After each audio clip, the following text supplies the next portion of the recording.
Here is, however, why I think Blake Lively's euphoria is a little premature. And I guess I should tell you what she's saying. She's thrilled. You won't be surprised to hear. She's absolutely thrilled. I'm going to show you a video as she arrived Monday night at the Tribeca Festival. It's the artist's dinner. This is Monday. Here she is. Let's watch it. She's all smiles. She's clearly in a great mood. I mean, she's acting like she won the case in chief against him. She didn't. And nor did the judge find that Justin's allegations are untrue. The judge just said, basically, you can't sue her for allegations she makes in a complaint she filed with the Civil Rights Department. Can't sue her for defamation for that. It's covered by a privilege. He didn't say what she said was true. He didn't say Justin's likely to lose this case at trial, like the case against him. But she's acting like the judge did, and it's a lie. She comes out, this is per BuzzFeed, on her Instagram story. She referenced the 19 organizations that wrote amicus briefs in support of her, Friends of the Court. She began, last week, I stood proudly alongside 19 organizations united in defending women's rights to speak up for their safety. Like so many others, I've felt the pain of a retaliatory lawsuit, including the manufactured shame that tries to break us. While the suit against me was defeated, so many don't have the resources to fight back. Okay, she's got $1 billion. Give me a break. I mean, like, it's absurd that any court would even consider making her pay Baldoni's legal fees, but he does not have $1 billion. Ryan Reynolds made that off of the sale of his liquor company, reportedly, never mind what they've earned as actors. I'm more resolved than ever to continue to stand for every woman's right to have a voice in protecting themselves, including their safety, their integrity, their dignity, and their story. Remember she said that they made her perform the birth scene with like a slit covering up her lady parts, and then he brought on his best friend to play the doctor and let him linger down there below where he could check her out from a gynecological perspective. And then that person, that actor, came forward to say, this is such a lie. That's not true. She had on biker shorts the entire time. And by the way, I'm not just his buddy. I've been in all sorts of like Shakespearean productions and other big productions, and I'm insulted at their description of me just coming over as like an ogling buddy of Justin's. F off. Just yet another one of her obvious lies. But now she needs to speak out to protect one's integrity and dignity and one's story. Yeah, it's a story, all right. With love and gratitude for the many who stood by me, many of you I know, many of you I don't, but I will never stop appreciating or advocating for you. Okay. And then according to one insider per People magazine, she's been crying with relief. She's obviously relieved. They both are, someone tells People. She feels vindicated. Everyone is happy on the legal team. Well, I really think her days of feeling relieved and super happy about this case are numbered. And to be honest, I think they're not as joyful as she's portraying and her PR people are portraying in the media right now. And here's what I really want to say. So what's happened now, and as a practical matter, what's going to happen going forward is Justin's now the defendant and Blake is now the plaintiff. And that's a very simple formula. And I've tried cases like that myself, many of them in the past, both worked on as a litigator and actually seen through to trial. And it's a very simple case now. He said, she said. That's what it is. No more cross claims, really. No more New York Times. No more press people. It's her versus him. And on the merits of that case, I believe she will lose in this court of law. She's going to get Amber Hearded. That's what's going to happen. It's going to be brutal. She's going to get cross-examined by Brian Friedman, and it's not going to be pretty. Mark my words. It's not going to be pretty when she gets crossed. I don't believe either side is in the mood to settle. It's possible because don't forget, she lost a major piece of her complaint too earlier last week when her claims for emotional distress had to be thrown out. Well, she threw them out because Team Baldoni said, okay, give us access to your psychiatrist records. Let us see your mental health records.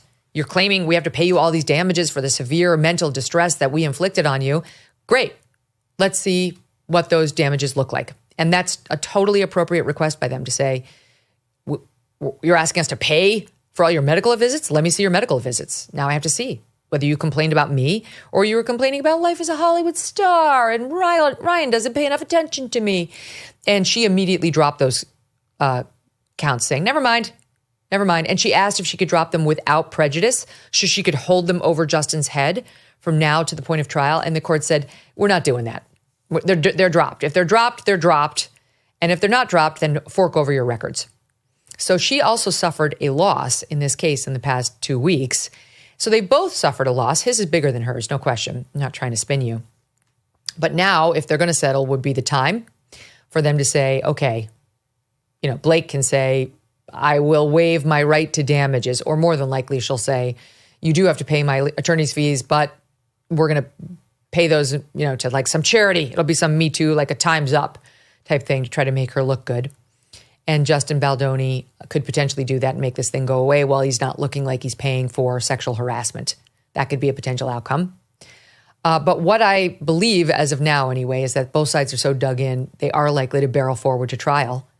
And Brian Friedman wants to get Blake Lively under deposition and Ryan Reynolds under deposition and force them to respond to some of the very, very strong evidence he has that they're liars, that at least she's a liar and he's been misled deeply by his troubled wife. So I think that's probably where I'd put my bet, that that's what's likely to happen. And I believe when this goes to trial, she'll lose. But all of that also is not the point that I want to make. And here is the point, and then I will move on. The point is, she's already lost this case. This whole case was about PR. This case began, and I believe including her complaint with the California Civil Rights Department, it began because when they launched this movie, It Ends With Us, which is about domestic abuse, she suffered a round of unflattering press. She suffered that round of press, I believe, thanks to her own terrible personality and bad behavior and bullying tactics, both against reporters and against Justin Baldoni and others on that set, which started to leak and turned the public on her. She was inappropriate in promoting the movie, which is about, battery of women. And she kept smiling and laughing and pimping her hair company and her weird flowers. And her affect was too light and she seemed off, like she didn't understand what actual victims of abuse go through. She unfollowed Justin on all of his social accounts before the premiere. She relegated him to a basement on the premiere. She was clearly trying to gin up questions about what had happened between the two of them. And then boom, she dropped the hammer a couple months later with this complaint, which, mysteriously, miraculously wound up in the New York Times. This was, in my opinion, Blake Lively trying to redeem herself in the public eye because she couldn't stand the round of bad publicity she suffered that she brought upon herself. We've talked about this many times recently on this show.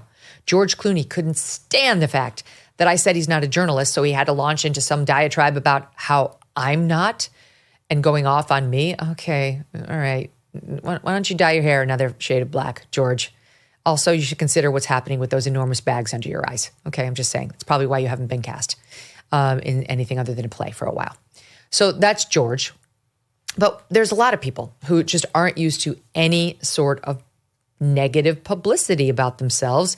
And if they get one word of it, they have to lash out because it's so unusual. They're surrounded by all these yes men. I mean, honestly, I feel like the only person who gets like negative press like that, who's a huge star and doesn't fight back against it, is like a Tom Cruise, because he's used to taking all these hits for Scientology and he's such a big star. He's just kind of like, whatever. But these other stars cannot take negative publicity about themselves. And same for Ryan Reynolds and Blake Lively, especially her. That's why she did this. I'm convinced.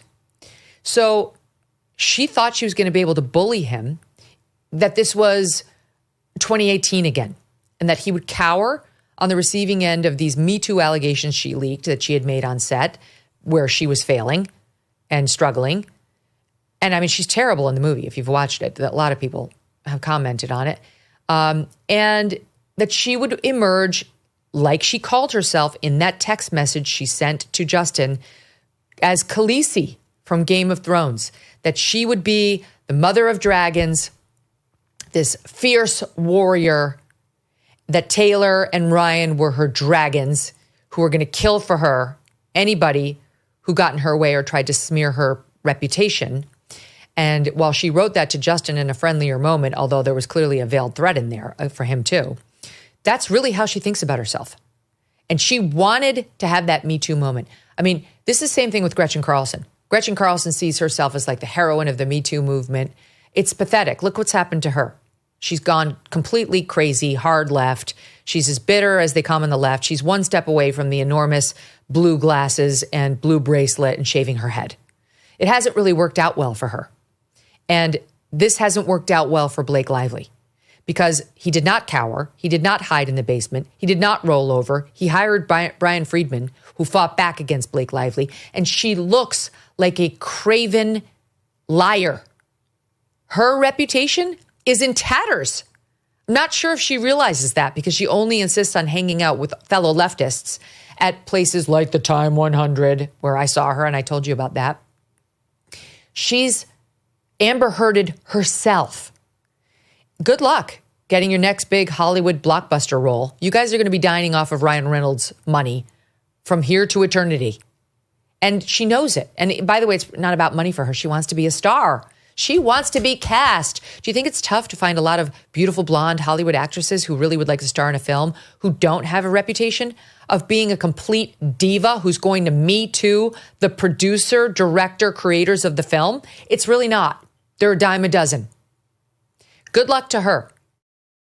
Father's Day is coming up. Let's celebrate all the great fathers out there who have had such a positive influence on our kids in our nation. You want to celebrate a special dad? How about brightening his day by giving him a gift of Riverbend Ranch steaks? Yes, anybody would love to receive this. Riverbend Ranch has been recognized by the team at Certified Angus Beef as having some of the finest quality black Angus beef in America. The difference in quality and flavor is not by accident.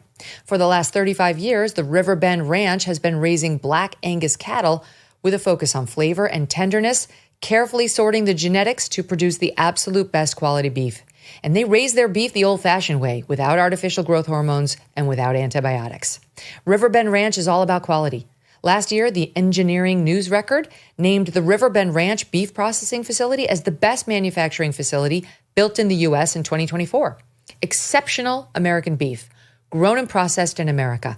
For a very special Father's Day, order directly from riverbendranch.com. This is a great gift. Your dad will not be expecting this. This is like, what do you normally get him, a tie? This is a really cool one that he's really going to enjoy, and so are you. riverbendranch.com. Use promo code Megyn to get $20 off your first order. riverbendranch.com, promo code MEGYN. Thanks so much for watching. If you like what you just saw, hit the subscribe button for more clips and full episodes.